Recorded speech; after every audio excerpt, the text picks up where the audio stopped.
Hi, everybody. Thank you so much for being here with us. I'm Dr. Ruth Anderson, and this is day 23 of Enlightened Women, Enlightened You Summit. Today, we've got friends from down under. We are connected with Angel Heart Radio, and our Angel Heart Radio host today is Carol Ann Cross. So Carol, why don't you come on and say hello? Hi, Ruth, and hello to everybody. I'm very excited to be here today and looking forward to this morning and all of the beautiful people we're connecting with, and also thank you to Deb. So I'll just pop that in again. So thank you. So we have Deb Goldberg with us today for our intention for the day. And it's always fun when we have a double-decker, what I call a double-decker from down under, when we're doing 2 Facebook Live events in one day. So we had one earlier this morning with Karen Palmer for September 22 here in the States. And this evening we're doing day 23 because in Australia it is day 23. So we're celebrating that fact for you all that you're so many hours ahead of us. So Deb, would you please share our intention for the day? Yes, I'd love to. Our intention today, may we sit knowing that we are steeping in the ample love of Archangel Michael and Divine Mother. May we rest well in the knowledge that our loved ones have never left us as they transition from their bodies, and that it is in the stillness, the whispers, the smells, and the breeze that we can experience them right beside us. It is I, God, who holds everyone, seen and unseen, in my infinite and eternal love, treasuring the joy of my creation. Thank you, Deb. That's beautiful. So let's take a few minutes. We're going to enjoy your video, Carol.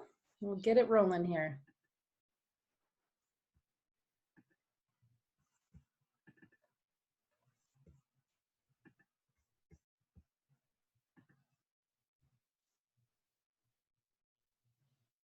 I'm Dr. Ruth Anderson, here with Enlightened World Network. Welcome to this episode of Enlightened Women. Grab a cup of coffee, settle in, and join us. Enlightened Women is a show about women who are consciously awake and choosing to fully embrace life. These are real women, living real lives while walking in spirit. Some days, when the loss of a loved one has us on our knees, it can be difficult to remember that the spiritual divinity is right next to us, loving us while we grieve. I can't wait to introduce you to our guest to hear what she has learned firsthand about love, loss, and life after life. Today our guest is Carol Ann Cross. Carol is a certified angel intuitive, a spiritual workshop and meditation facilitator, and a radio host on Angel Heart Radio. I am honored and privileged to introduce you to Carol. Carol, thank you so much for being with us. Well, thank you, Ruth. I'm really delighted to be here and share my story, and also to put everything out to the world that there's so many of us here who are walking and living both a balance between our spiritual and our human lives in this lifetime. Thank you. And so, Carol, we're just going to jump right in. As you and I are speaking right here, in the room with me, I feel Archangel Michael, Divine Mother, and the beautiful soul of your daughter, Danielle, who you lost when she was 6 years old. Yeah. Would you share with us some of that journey?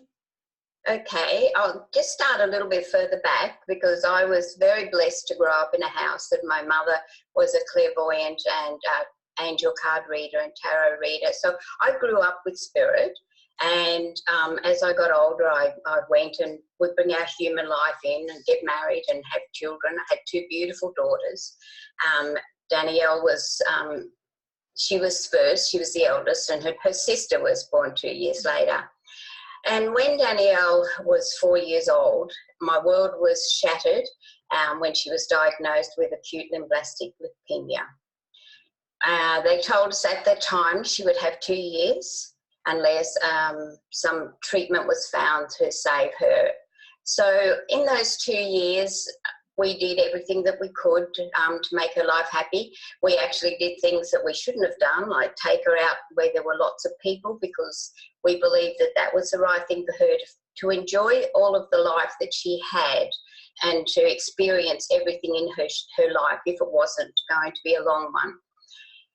But then when she passed away at the age of 6, which was 2 weeks short of the 2 years, my world was completely demolished. I turned against everything that I had grown up with all my life. I'd always believed in spirit and I'd worked with the angels and with spirit. And I just turned my back on it, and I grieved so deeply. And I said, if there was a God, he wouldn't do this. And I felt really desolate. At the time, I think it was only the fact that Lisa was 4, and that was really the main reason that I kept going, because grief for all of us is very personal. And different people that I knew grieved differently. And one of the things that I really found hard at that time was I needed to talk about Danielle, but other people didn't want to talk because they didn't want to upset me. And that took a bit of getting used to, but to me it was most important to talk about her in my grief. And you know, I sort of went on a horrible, tumultuous journey. It was very difficult. Then many years later, I still wasn't in a good place. And I used to wake up in the middle of the night and my bones would be like ice. And it wouldn't matter if there was a heat wave, my bones would be like ice. And I couldn't get warm no matter what happened. And eventually, one night in the early hours, I just said, "Is that you, Danielle?" And I instantly went warm. My bones warm, my body warm. And I knew she was there and she was with me, and that we would be able to move forward in life. And so then I started communicating more with Danielle and knowing. And my angels and spirit guides were there with me all the time in that terrible time that I was having.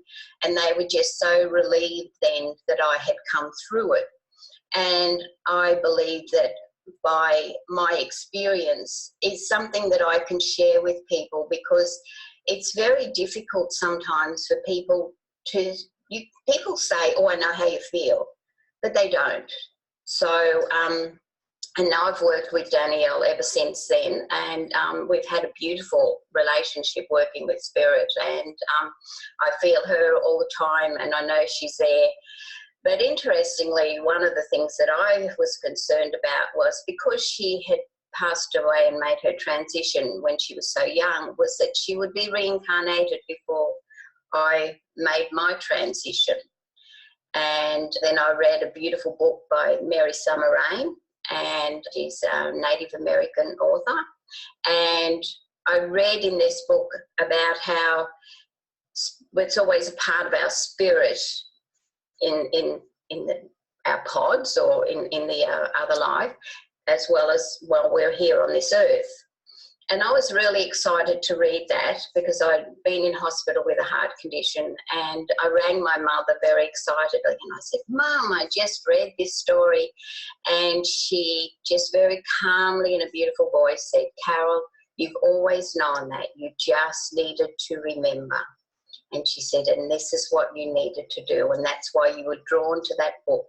And, you know, this is part of the things I share with people, because that to me is what it's all about, is about sharing our life and our experiences with everyone. And how fortunate you are to have had a mother who could lead you in this way. And that part of her life with you. What a gift. Oh, yes, and she was just so amazing. And, yeah, so I had many experiences with her. But interestingly, even though she was a reader, she would never read for me or for any of the members of the family. And that's something that I do as well. I don't read for my family, because she said, "You have to experience life yourself. You have to make your decisions, and you have to learn along your pathway." And so I was very, very blessed to have her for a mother. Yes, yes. Have you made up with God? Oh, yes. Yes. Yes, it was difficult. It was difficult because I wouldn't have believed that the pain that I would have felt, that I did feel when Danielle passed away. But yes, I have made up with God, and I pray every night, and I go when I like to have my little prayers as I'm lying in bed, and I express my gratitude and I say my prayers, and yes, so I quite often talk to God and the angels and spirit. Were you able to make sense of why she got cancer and died? I wasn't able to make sense of the fact of her getting the leukemia. As years passed, as I briefly said, I had a heart condition, and it was not, you couldn't do an operation to cure it, it could only be medication. So I had a pretty awful medical life for a few years. And then when we learned Reiki, which Reiki made a big difference in my life and my husband's life, then that started to heal my heart. And then my husband one day said to me, you need to know the metaphysical reasons for your heart condition. And I said, oh, that's interesting. And he said, your heart has gone to stone and you've built a wall around your heart. And this is what's caused the problem with your heart. And I was a bit angry with him, I have to say. And I said, that's not me. I'm a loving person. But then over the next few days, I stopped and I thought about that. And I thought, yes, I built a wall around my heart because I didn't ever want to feel that pain again that I felt when Danielle had died. And I hadn't realised that I'd held on to that pain within my physical body for all of that time after Danielle had passed. And then I started to do a bit more spiritual work and looking at various things. And then I changed my way of looking at losing Danielle as the fact that how blessed was I that she and I made this contract that I would be her mother for those 6 years of her life. How blessed was I?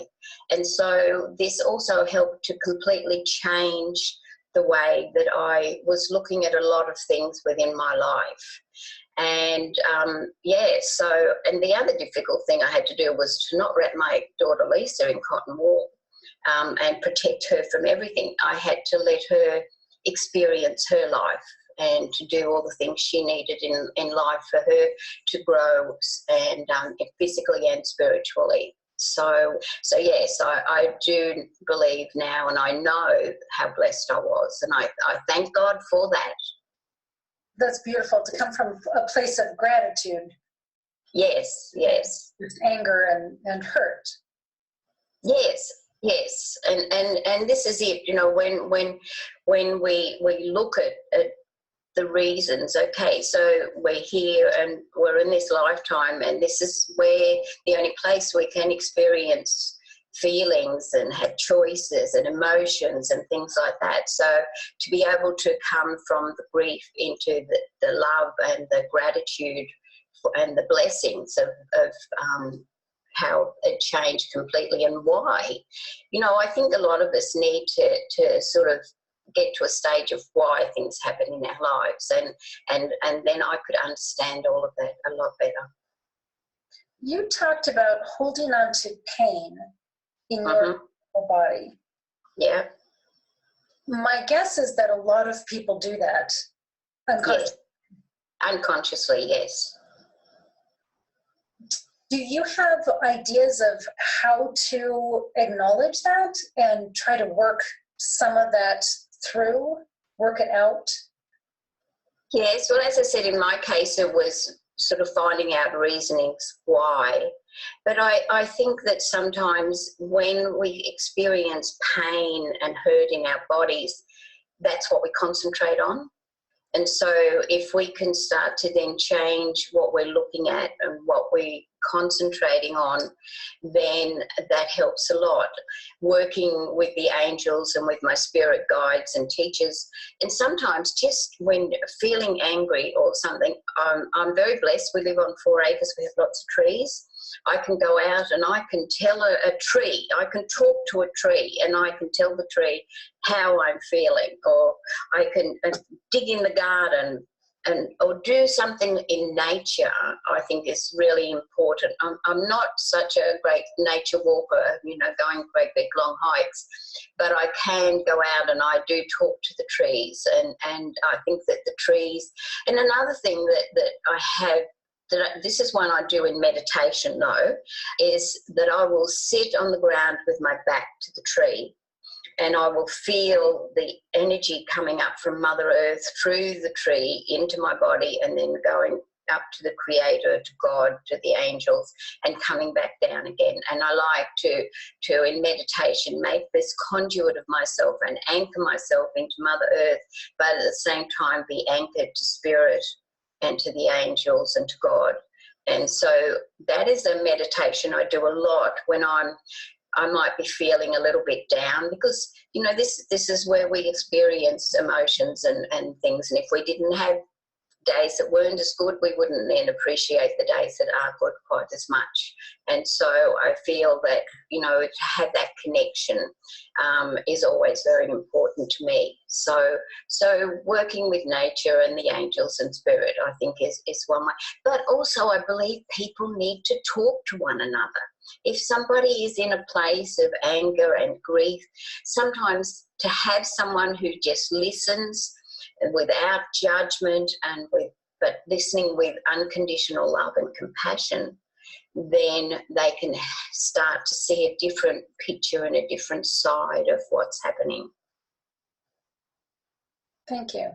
You talked about working with Danielle now in spirit form. Two questions come to mind. When you experience her, how old does she seem as a spirit to you? She seems as a spirit in her mid to late 20s. And that's how, in the beginning, when she was first making contact with me again, I saw her as her age when she passed 6. But now I see and feel her in her mid to late 20s. I occasionally see her in my mind, but mostly I feel her energy. I feel her love and I feel her energy. And I think that sometimes when people are in a place of grief, they don't allow those feelings to come through. It's stuck in the grief part and the pain. And so it's just a case of working through to be able to feel the energies of those we love, because their energies are very individual, and we know that it's their energy. So that to me is very important. When your daughter's energy joined me here in the room, what I was experiencing was about a 6-year-old. And that was so I would recognize her as her. Because had she come to me as a 20-something, I would have thought, now who is that? Yes. It's just amazing when we work with spirit, how, we see and feel all of these experiences. It is. So, Carol, what I've seen in my work with people that have passed on, including my mother-in-law, is that for some souls, when they've been through a difficult illness or a difficult, long, prolonged death, there is a time needed after they pass for healing. Yeah. And I was told that the phrase I was given was called cocooning, where they would go in and really just take time to maybe process life events, physical events, etc. Have you experienced that sort of term of cocooning in your work with understanding life after life? Yes, I have. I perhaps would, cocooning is probably a good word, because, you're wrapped in that beautiful, safe, healing environment. What I experienced, and this is just what I was shown for me, and what they did for me when I was taken on a past life journey, was they placed me in, it was like a beautiful bowl huge big bowl of warm water, and that was then cleansing and removing the pain and the sorrow and helping my soul heal. And it was very beautiful, and it was very interesting when this happened, because I then saw Danielle as a 6-year-old sitting on the side of the pool, and it was like you're going flick, flick, flick with your fingers, and it was all of the lives that we had shared together was flick, flick, flick, flick, flick, flick, flick. And they were so quick that I couldn't individualize any of them, but it was so reassuring to me to know that I already in my mind felt that we'd lived a lot of lives together, but that to me then helped to reinforce that fact that we had lived many lives together. And you're probably not done. No, I agree thoroughly there. I do feel that as well, yes. And the same with my mother. I feel that my mother and I have lived many lives together. So I have experienced that gift of healing myself in meditation one day. And I don't remember if I was feeling particularly down or sad or anything, but I was put in this, it was like a bowl, and it was filled up with this, it wasn't really a liquid, it was an energy. I wanted to think it was a liquid, and I tried to run my hand through it, but it wasn't a liquid.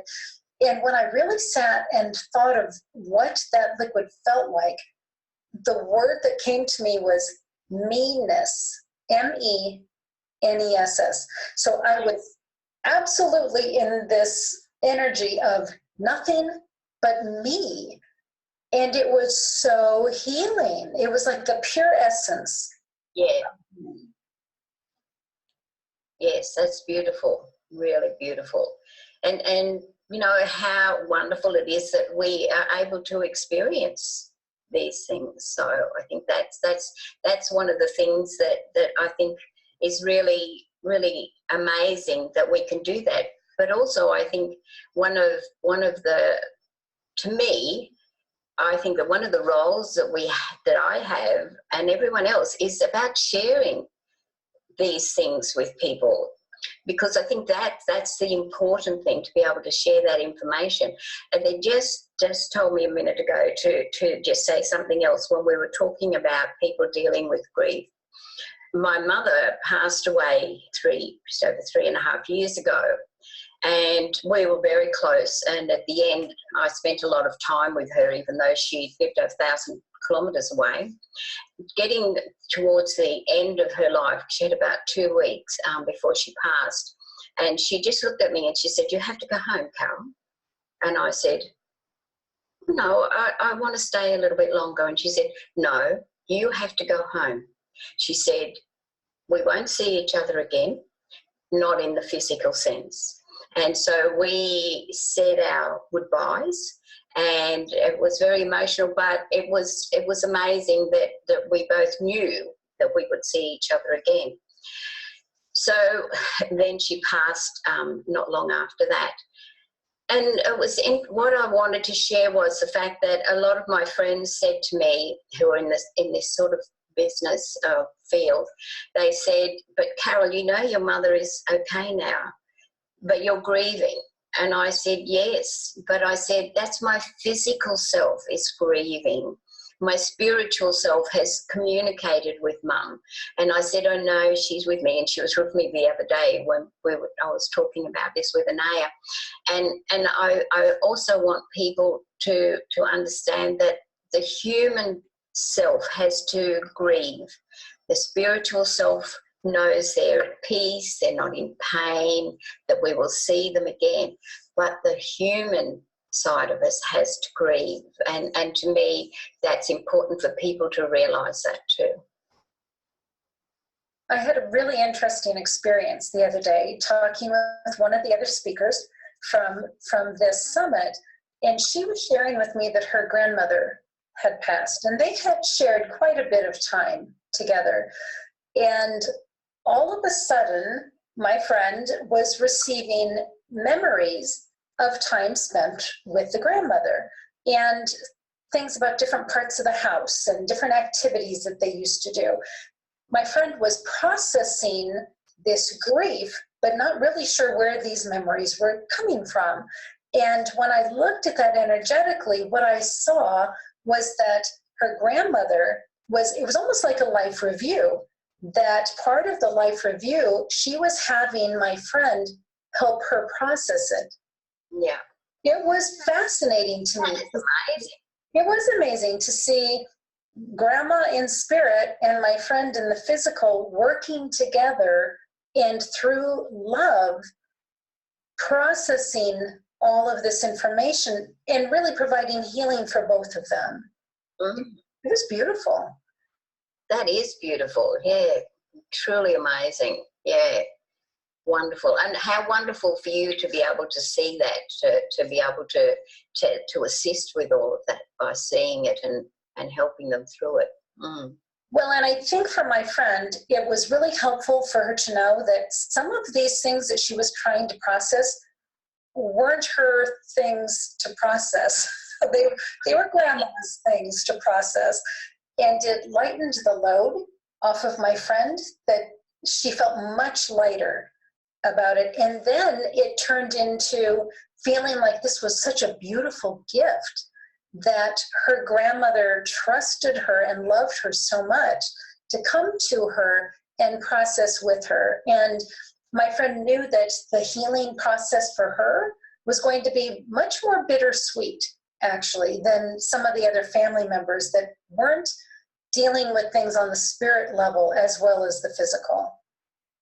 Yes, and that makes a big difference, because in my family, I'm the only one who does the same as Mum did and works with spirit. And so for the rest of my family, they didn't have that extra advantage that I had with very great many things. And I think too that this is where we're so blessed to be able to have that balance between the human and the spiritual side, because the human side can weigh us down so much with the emotion and the pain, but the spiritual side, when we process it that way, helps to lighten the load and to help us move on with life and to understand life and to understand why we're all here.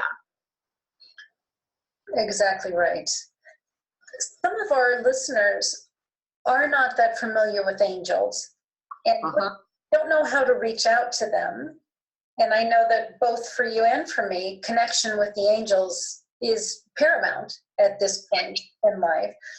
What advice do you have for our listeners who don't know how to connect with angels?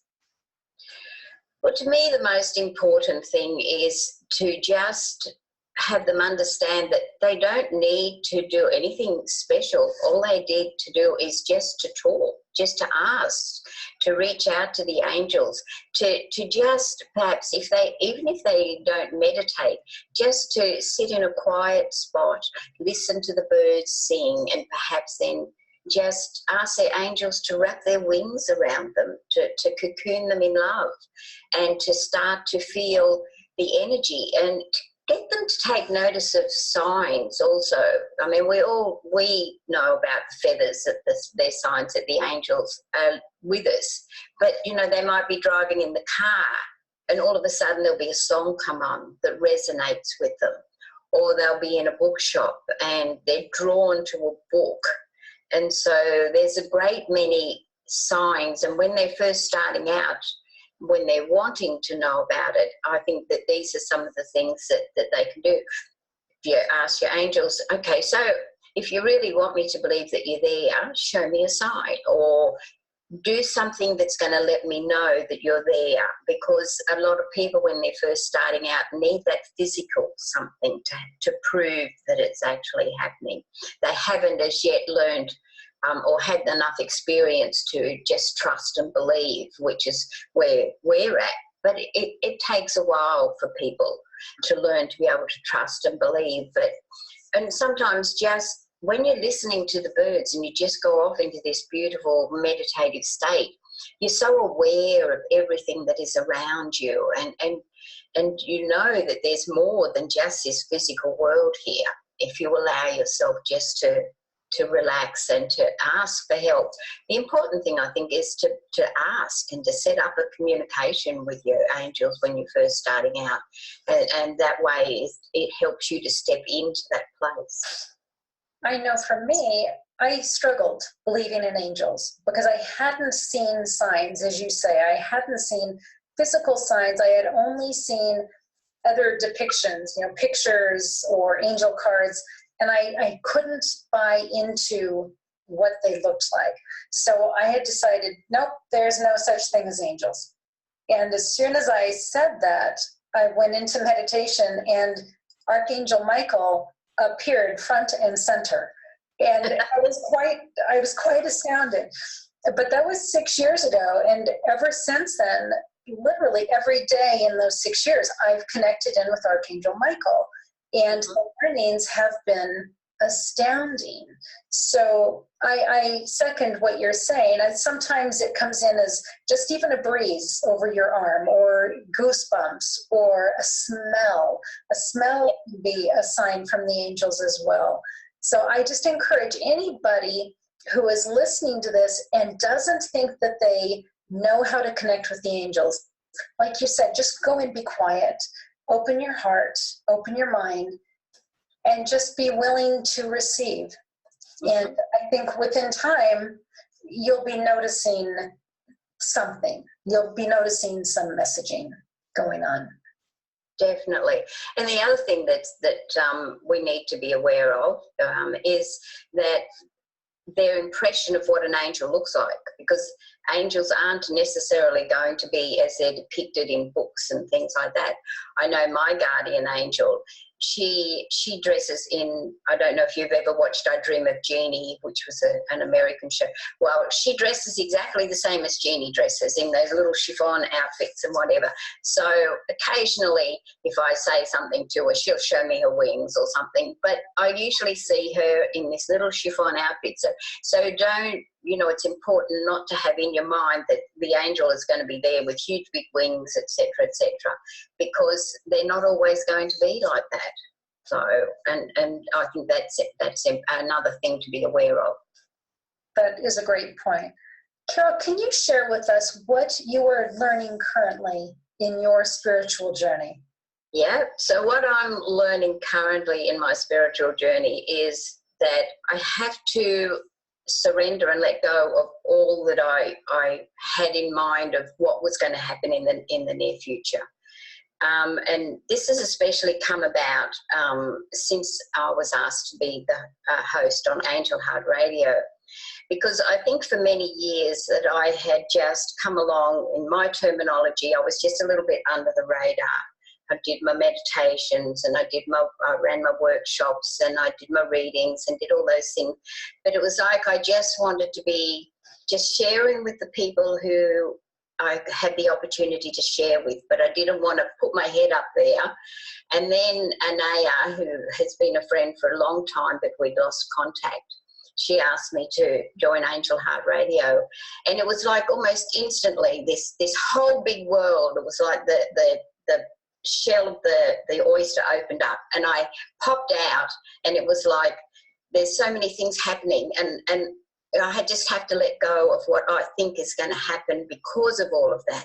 I'm meeting all of these amazing people, and I know that life is going to, my work and the work of many other people at this time is just going to expand beyond what we ever had any imagination of. And I think, to me, it's a fact of just letting go and letting all of that happen. I can't control it, and I don't want to control it. So it's about allowing it all to happen by letting go. And I know that we're talking about doing great many courses and things like that, and I'm so excited about that because, yeah, I believe now I've popped my head up and I'm ready to go, and I'm ready to do whatever spirit and the angels want me to do. I'm more than willing to do that. So that's about where I am. I'm really happy and excited about where I am, but I also have to bring in that balance with my human life and my spiritual life as well. And I personally cannot wait to see what you and Anaya and Angel Heart Radio take on in the future. Yes, we're looking forward to it all. Yes. Carol, how can people follow you or find you if they want to learn more about you? Okay, so I am on Facebook. I haven't got a website at the moment, but I will probably work on doing one. And that was another part of my keeping under the radar. So I'm on Facebook as Carol Ann Cross, Ann with an E.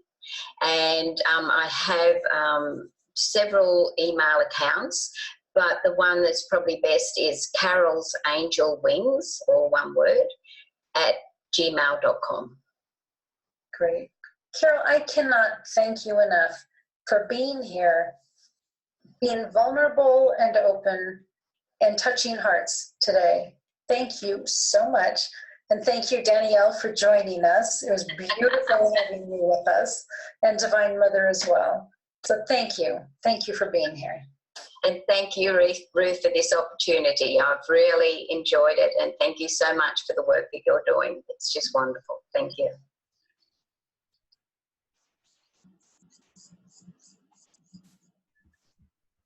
Okay, here we go. Carol, that was beautiful. Thank you.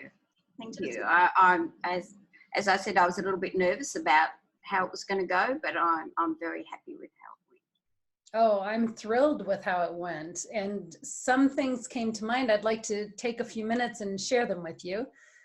First of all, Danielle showed up in like mid-20s, and she had a daffodil. And I looked at her and I said, is that one daffodil or is that a bunch? Well, then she got young to like 6 years, and she had one daffodil in one hand and a bunch of daffodils in the other hand. So she was playing with me on your behalf. So very cute sense of humor, so full of love and so full of light. So that was fun for me. One of the things that I was shown while you were talking, if you are interested in this as a life pursuit or not, I fully believe that there's a book in you waiting to be written. And I also, about Danielle and your experiences with her, and I also see you speaking to large groups, grief groups, whatnot, but so, and I'm just getting goosebumps all over. So clearly I can see those two activities for you if you're open to them. And when I asked Danielle what she thought of you doing speaking in a large group, she showed me her like skipping and dancing across the stage while you're talking, like trying to get people's attention. So I think she's into it. Yes, I'd be into it as well. Good. So you talked about angels, your angel dressing in Dream of Genie outfits. I have also seen an angel, and Deb is nodding her head yes. We've both seen angels in the Dream of Genie outfits. The one that I saw was like a very bright turquoise with like gems on it. And I'm looking at her going, is this real? So I'm pleased that you've seen that as well. I have experienced what I call shape shifting with angels, which is where I normally think Archangel Michael is going to look a certain way. But then he has shown up with his buddies, Archangel Raphael and Cassiel, dressed in like men in black with black suits and the sunglasses. And I know that that's who they were, but yeah. Shape-shifting. I've also seen Archangel Michael as this incredible warrior with the armor, you know, the metal armor on. So I know that there's shape-shifting that takes place with the angels. Have you experienced that as well? Yes, I have experienced that, and I think to me it's great. They have a wonderful sense of humor, and that's what we need to understand, that they have a wonderful sense of humor as well. And yes, I've experienced them showing up in different outfits, and sometimes as like a a warrior, samurai warrior, and things like that. And another one that I have that it's not an angel, but it's actually someone from Sirius. And his name is Anunu, and he has been with me for a long, long time. And he is as tall as the room. And when I'm setting up my room and I call everybody in for protection and to look after everyone in the meditation group, he's always standing in the back corner in his full white space type suit. And I know he is there protecting me. But yes, the angels, they can change into so many different things. I also have a samurai warrior angel, and he is just amazing. So yeah, it's very exciting that they can do so many things and that they do have a wonderful sense of humour. And that's how blessed are we to be able to experience that. And everybody can if they just allow themselves. I've had some really interesting thing with angels. When I created Enlightened World's network and Enlightened World Online, I knew that there was a real shift going on with my level of responsibility and representing the spiritual divinity. And I remember one time in meditation, I was presented with this warrior angel that was huge. I mean, it was probably in people terms like 60, 70 feet tall. And I literally asked, what is that for? And they said, for protection. And I said, what am I getting myself into that I need this kind of protection? I need to rethink this a little bit. And then another time we were flying just across the United States. And I'm in the airplane and I'm meditating and I see two angels on the plane. There's one at the end of our row in the aisle and there's one at the front of the plane. And I said, okay, well, what are they doing there? And it was for your protection on the plane. And and one of them's name is Jimmy, and he has a wicked sense of humor. But I have had those two angels travel with me for the last couple of years since we created Enlightened World Online. It's really kind of fascinating. Yeah, it is. And when you sort of think about all the different aspects that the different angels are bringing for us, and this is it, they all have different roles to play. And when you took on this amazing summit, I'm not surprised at all that you had a 60-odd foot protector there, because what you're gathering and bringing in for everybody is just so overwhelming in some ways, but it's not overwhelming in other ways. But it expands so much, and it's bringing so many people from out there in the world into an understanding, and that's what is so beautiful. And they're just, so they're amazing, our angels, and I'm so pleased Jimmy's going with you on your flights. I think that's really good, and that you know, we can acknowledge them and say, hi, I know you're here with me today. We're going to have a great flight. Good job, boys. I'll see you at the other end. So, you know, I think that's all fascinating, really fascinating. It is. So one of our speakers the other day was flying across country, and she texted me. She was kind of frustrated that, you know, the flight was late and she was exhausted. And I sat in and I looked at her energy and I texted her and I said, okay, we've got two angels with you. I said, they're sitting on your luggage with their head in their hands like this, and they're looking totally exhausted and disgusted. And she just lost it. It was like, yes, okay, I know I'm not alone. This is cool. So yeah, the angels. So your mother was a medium, and the talk of spirit, there was just normal conversation in your household? Well, yeah, it was normal conversation, but we lived a physical life as well. So that was just a part of it. But so Mum, from the time she was young, her mother made her transition to spirit when she was 5 years old. So I never met my grandmother, and Mum used to get into trouble by her aunties and things and told, your mother has died You should be sad. You should be crying. And Mum said, no. She said, my mother has never left me. My mother is standing here beside me. And she said, my mother is with me. So from the age of 5, she knew that she had spirit with her, even though she didn't understand it fully at the time.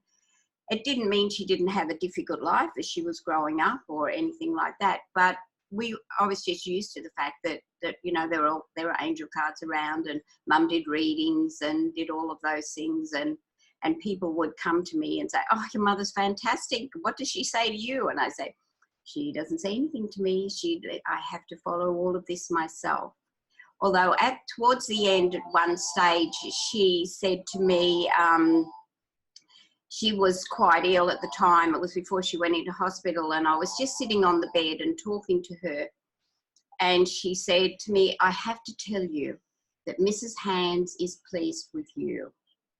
And Mrs. Hands had been one of her teachers and guides as she was going on her journey. And she said, Mrs. Hands is so happy with where you are and what you're doing. I'm going goosey now. And she said, you know, that's one of the few things she said. She always said, I came into this life to experience life and to make my own decisions. And that's what we all have to do, make our own decisions as we go through life. If we make the wrong turning, well, then we'll get an opportunity to come back on track, I always believe. So accepting Anaya's invitation to be a host on Angel Heart Radio has really opened up this realm for you. Oh, it has. The realm's always been there, but I feel that I can talk to more people about it now. So, and I feel quite comfortable talking on the radio. As you can see, I'm not too bad. I talk a lot. I get told that often. So I feel calm that I can talk to people about these things and to have the opportunity. And even if you can just assist one person, that's one person that you've assisted. And that's what I believe. But yes, Angel Heart Radio has certainly, I kept getting a message in meditation, Carol, your life is about to change, and the word they gave me was exponentially. And you're about to step out into the void. And I always believe that the angels will catch me when I step out into the void. And Angel Heart Radio and Anaya and everything that's happening in my life is certainly where I'm meant to be. And I'm so pleased to be in the place that I am now. And I have a beautiful family in my human life, beautiful grandchildren and a beautiful daughter. And I'm just so blessed in life. Well, and you are a natural at talking to folks. Really, it's very comfortable. I'm just thinking, if I was sitting in a conference listening to you talk about this, I would feel like I'm with a family member hearing about the experiences that you went through. It's a very comfortable conversation style. So I think you're perfect for this. I really do. Thank you. Thank you. Thank you. And I really think the way that you described how to call in the angels and how to hear them and how to experience them, that's a message that so many people need to hear. So I do hope that when you write this book, that will be one of the chapters. Well, I found it really interesting when I was doing the chapter for the anthology. It just seemed to flow, and I would wake up in the early hours of the morning and they're giving me the words and the words are going through my head, and it's like, I want to go back to sleep. Let me go back to sleep. So yes, I think that is a possibility.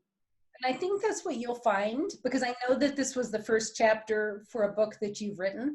I think you'll find when you make that intention to write, I firmly believe you will be getting downloads of what to write during the night. Deb, that happens to you too. I know it happens to me. And sometimes I'll wake up in the middle of the night and it's like, oh, I better write that down before I forget. And I'll, type it in and go back to sleep. But they will use that nighttime to really work through you. Yeah. Yeah. And I really love doing automatic writing. So, that sort of all ties in together, doesn't it? Oh, you are a natural, my dear, an absolute natural. So Deb, do you want to share with us from our friends over in the Facebook group? Yep, can't hear you. Hold on. Let me unmute you. Try it again. Can you hear me now? I now can, yeah. Everybody's making lovely comments. Everybody's really enjoying this interview. Anaya says, your beauty is shining so brightly, Carol. I love you. So let's see what else. Terry says, God is so understanding of our human emotion of anger. When you were talking about pain and holding on all of those feelings, how important it is. Anaya says, such valuable messages to find the courage to go on and to make sure Carol's daughter on earth was able to experience a full and rewarding life, even as her mother grieved so desperately and deeply. So what a beautiful story that does really need to be shared with other people. Let's see what we have. Terry also mentioned what you focused on expands. And that Anaya said you have such a beautiful connection with nature and the tree spirits and the elementals. Which probably would be nice for you to talk about that sometime, because I don't think anybody talked about the elementals. No. Oh, right. Yeah. And I thought what you said about when you're stuck in your grief, how you can't really feel the angels because you're so stuck in your pain and your grief that it just doesn't allow you to feel divine energy. Yes. And the time that you really need it. Yes, yes. Which Anaya says that it's very lonely and isolating without that communication, and it is. Mm-hmm. Yeah, let's talk about that for a minute. Don't you think that that's ironic that at our time when we need the spiritual divinity the most, it's when it's the hardest to feel them? Yes, because I think that that's perhaps because we're concentrating so hard on the pain and the grief that we're not allowing ourselves to feel anything else. And yet sometimes when I think back on these times, I know that I was aware at times of having angel wings wrapped around me, but I didn't acknowledge it, and because I just wasn't in that place to be able to accept that they were still there. And to me, how lucky was I that Danielle was able to finally get me to understand that she was there beside me, that she was fine. And yet I knew all of those things from growing up, but I was stuck in that place of pain and grief. Lisa kept me grounded. Lisa kept me going every single day in her own ways as a child growing up and when she got a bit older. And I think that in the beginning, if it wasn't for Lisa, I don't know that I really would have felt like carrying on. But then I never thought about suicide, but I don't know that I would have thought about carrying on. So it's sort of like a bit of an edge thing there. But I think that we're so in that painful place and not recognizing what we already know, but we're there and we're stuck. And so, but I was just so blessed that Danielle was able to finally get through to me, because that icy bones continued for quite a long time before I actually realized what it was. I have felt that icy bone feeling before. Mm. It is absolutely bone chilling. Have you experienced that with anyone other than Danielle, or was that just her? That was just her. That was just Danielle. Mm. Deb, have you experienced that bone chilling feeling before? Of being so like shut down and so like your heart's frozen. Yeah. It feels like your heart is frozen. Yeah, well, mine was my whole body. My Yeah. whole body was frozen. Mm-hmm. Hands, fingers, feet, everything. Everywhere where there was a bone was frozen. So it's like numbness. Yeah, I It's suppose like it is. complete numbness. Yeah. And I think it's so important what you said, Carol, about that although you knew that on a spiritual level that your daughter was okay, that the human side of you needed to grieve, because I think a lot of people get mixed up with this. Yeah, that was when my mum passed. When your mom passed, yeah. Yeah, because even though, you know, we're spiritual, we live a spiritual life, we're also living the physical life, and the physical body still needs to grieve. Because, you know, I used to want to ring up mum and tell her something that had happened, and I'd go to pick up the phone and, oh, no. And then, okay, I don't need the telephone. I can just talk to her. So, but yeah, your physical body still needs to grieve, even though your spiritual self. And you don't grieve for as long, because then you sort of then know they're safe, and if you're able to, you can communicate with them and be with them. Mm-hmm. Yeah, and I believe that we're never separate, and that everyone lives within us, and we live within them. We're only one energy, so you're always connected to anyone. Gina says she loves the wisdom here. Thank you, Gina. And I said, this is such a beautiful interview. You feel so gentle and light, and it feels angelic light. Like you just feel so light, like a feather. Thank you. Yeah. Ivana says, thank you for your beautiful wisdom. So everybody is really, Anaya says, cheering you on, Carol. Can't wait now to see how daffodils show up for you. Well, daffodils are they sell daffodils at as fundraising for cancer. So they have a special time of the year in Australia that they sell the daffodils. And so that's interesting. But the other thing that's interesting today, because today is the 23rd in Australia, so it's spring equinox here today. So I think I was quite excited when I saw that my interview was going to be on spring equinox, because that's such beautiful new beginnings and all of that. So yes, so all of that is beautiful. So the daffodils really fit. So here in Colorado, we're going into autumn. Yeah. So there's no daffodils to be seen. No. And it's a beautiful sunny day here in Australia, in Brisbane. So we need some rain, but it's a beautiful and sunny day. Yeah. Oh, that's wonderful. So Terry says she can't wait to read your chapter, Carol. And I think that Ruth's insight is amazing, that there are books inside of you to share all of this and to speak, because I think you have so much to share. Jen Foxwell says Carol is an amazing angel. She's one of my beautiful girls in meditation, so in my group. So thank you, Jen. Sue Broom says beautiful share, Miss Carol. And Anaya says hearing your story is an opening of a door, image standing before doors that have appeared, closed, and the light streaming in as these doors open to them. I think, okay.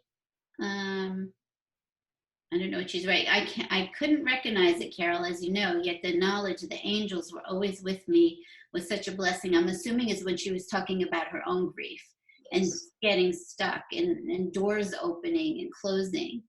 And Terry says, when I was stuck in my anger, I wanted to stay there for a moment. I think I knew that the angels wouldn't let me stay there, so I didn't let them in at first. Yeah. That's a good point. That's the human side, Jan. Mm-hmm. Yeah. And Sue Broom says, yes, I thought was an important distinction too. Physical body needs to grieve. Victoria says, Carol, how beautiful the awareness is always there, as you said, waiting to be recognized. Thank you. So I hope you go on and read these and answer people, because they're very engaged with what you're talking about, and you're just spreading so much love and light and wisdom, and these are topics that are important, of how to connect And what happens when somebody passes, especially somebody that you love and is so close to you like a child? That's the hardest death of all. Yeah. Thank you. Thank you for that, So, Deb. Carol, my attention has been drawn to something that I wrote down. And I wrote down, you said this was after you had experienced Danielle coming to you. And you said, I knew we would be able to move forward in life. Yeah. And what I'm hearing for you, goosebumps, is that that's your role to help parents mothers in particular, but parents who have lost a child, to be able to say that I knew we would be able to move forward in life. Yeah. Does that make sense? That makes sense. Yes. Yes, that makes sense. Because it's important to know that we can move on, and that we're never going, they're always going to be there with us, even if they're not there in the physical. And this is part of our learning in this lifetime, and so we need to be able to move on, and we can move on. But sometimes we just need a little help and a little bit of support to enable us to move on. Yeah, and I was blessed that Danielle came to me, and then I was able to do it. So, you know, I'm more than happy to share that with anybody who feels that they need to talk about it, because the talking is so important. Communication. I see a busy life for you, whether you're wanting one or not. There's so many parents that need to hear these messages. Yeah, yep. We take on so much, but if we can make the burden a little bit easier, then why not? You know, this is it. It's for us to be here for one another. And as somebody said on the messenger page this morning, the ripples are going out, and that's what it's all about. The ripples are going to touch the people who they need to touch. Right. And I just heard two things. I heard you're going to be in demand. Those are the words, in demand. And then I also heard the word hospices. All right. Yes. Okay. And by the way, I do have a website that the beautiful Anaya helped me write, helped me do. Well, she did most of the work. So, and that's carolsangelwings.com. Perfect. Perfect. I'm so pleased that you got that together. And so now you have your own face out there to the world. Congratulations. Yes. Thank you very much, Ruth. Thank you. I'm just so excited and delighted to be a part of this amazing summit, and the work that you and Archangel Michael and Deb and Terry and everybody is doing is just wonderful and so needed, and I'm so excited to be a part of it. Well, and this will be our last thing before we close, but I just have to tell you, there's a lineup of archangels behind me and Divine Mother, and they're clapping for you. Oh, that's beautiful. Thank you. Thank you. Very cool. Very cool. And what's fun to me is when they get up like behind the computer. So like you can see them, right? And they can see you. It's just very fun. So anyway, ladies, thank you so much for being here with us today. Carol, stay on the line with us, and we'll say goodnight to our friends over on Facebook. Thank you, everybody, for being with us. So much love to all of you tonight, and we'll see you in a day or two. Take care.